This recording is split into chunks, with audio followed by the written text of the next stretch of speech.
Now, long-term fans of the channel will be aware of the fact that I, for a significant period of time, covered the decline and fall of the MCU, from the soaring heights of Endgame to the dogshit doldrums of Ironheart.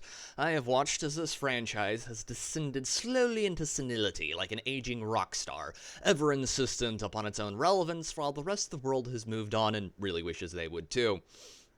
And now, ladies and gentlemen, the latest in a long line of comebacks for the franchise has started the big marketing push up towards release, with Avengers Doomsday. In hopes of forestalling Marvel's own Doomsday, the marketing team has been spamming the nostalgia bait like that one Inquisitor in TTS with the Exterminatus button. Alright, fire! The first trailer focuses on Captain America, who is shown walking into his house and holding that kid that he and Peggy apparently had. Because Steve Rogers was totally fine with sitting out everything while Tony Stark's parents got assassinated, Bucky got tortured and indoctrinated by Hydra, and every war since the 50s happened because of the power of Peggy Carter's huge intellect and charming personality. Your Honor, note that I retract my objections to this plot point. It makes total sense. Let's just be real here. The real reason Chris Evans' Captain America is back is because Falcon's movie bombed harder than my average attempt at humor, for several reasons. One, because it was a poorly written movie, following up on an even worse written show, and secondly, and I'm going to be the asshole to once again point out that Bucky was being set up to be Captain America after Steve Rogers for the entire first 3 phases, but they decided to go with Sam Wilson because they wanted diversity brownie points. Very poor choice of words.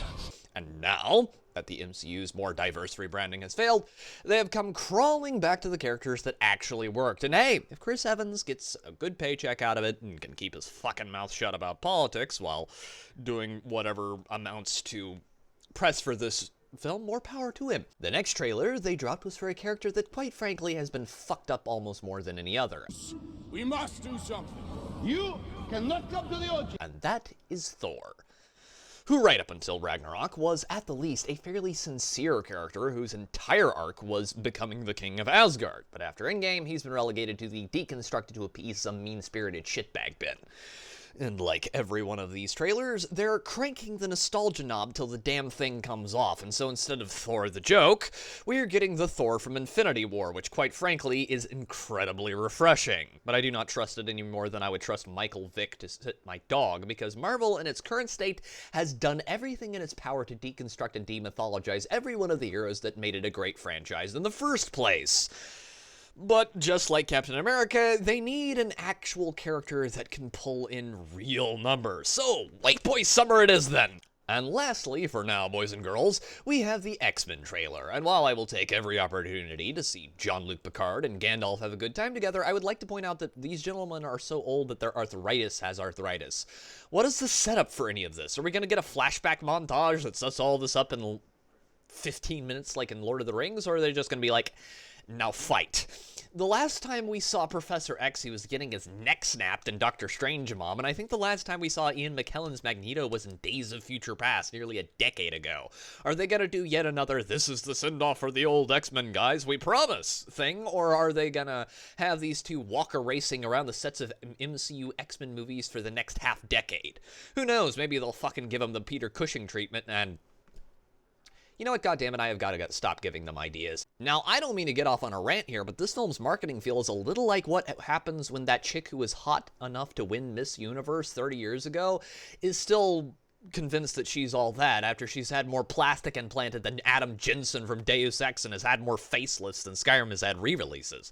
Hell, half the cast looks like they drank from the wrong grail, and the other half is only here because they are finally ready to settle down with someone stable.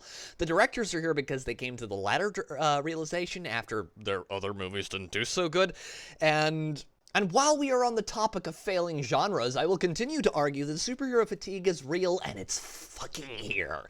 And before the peanut gallery pipes up with, it's bad movie fatigue as an excuse, if that were true, the Avatar movies wouldn't make multiple billions of dollars every fucking time one of the damn things releases.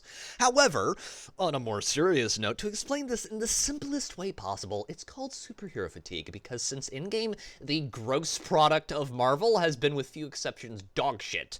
And because because of that, people associate cape films with bad movies reflexively. Kinda like how your dad associates your existence with his failure to actually procreate something useful.